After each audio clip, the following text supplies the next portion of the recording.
আসসালামু আলাইকুম রহমতুল্লাহ, সবাইকে স্বাগত জানাই doctor Arif homeo and tips এর পক্ষ থেকে। আমি ডাক্তার আরিফ হোসেন আবার চলে এসেছি আপনাদের সামনে ছোট্ট একটি ভিডিও নিয়ে।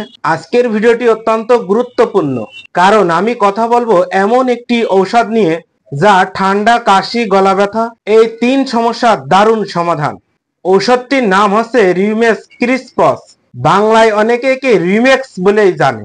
আমাদের দেশে প্রায় প্রত্যেকটি মানুষই বছরে কয়েকবার এই ঠান্ডা কাশিতে ভোগেন, বিশেষ করে আবহাওয়া পরিবর্তনের সময় বা ঠান্ডা হাওয়া লাগলেই সর্দি, কাশি, জ্বর শুরু হয়।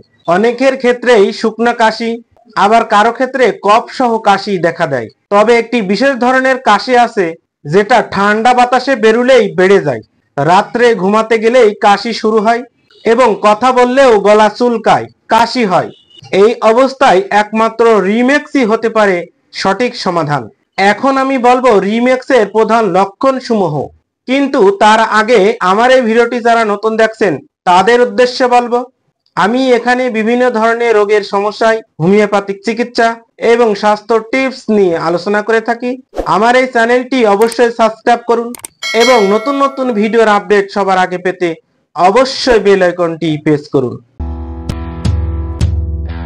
রিউমেক্সের প্রধান লক্ষণ সমূহ: ঠান্ডা বাতাসেই কাশি শুরু হয়ে যায়, গলার নিচেই এক ধরনের চুলকানি বা সুরসুর করে, রাতে ঘুমাতে গেলেই কাশি বেড়ে যায়, বালিশে মাথা দিলেই কাশি, কফ উঠতে চায় কিন্তু সম্পূর্ণ ওঠে না, সামান্য কথা বললেই কাশি শুরু হয়, কাশি এত জোরে শুরু হয় যে বুক পর্যন্ত ব্যথা হতে পারে।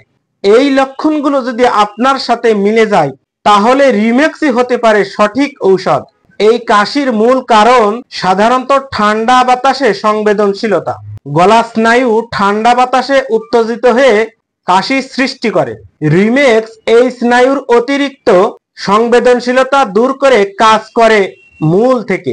ঔষধ সেবনের নিয়ম: রিমেক্স কাশির জন্য সাধারণ 30 পটেন্সি দিনে 3 থেকে 4 বার 5-6 বড়ি করে অভিজ্ঞ ডাক্তারের পরামর্শে ঔষধ সেবন করিতে হবে।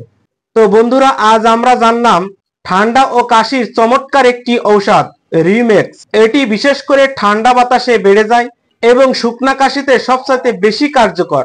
আজকের এই ভিডিওটি যদি উপকারী মনে হয় লাইক দিন, কমেন্টে অভিজ্ঞতা জানান আর অবশ্যই শেয়ার করুন যেন আরো অনেকেই উপকৃত হন।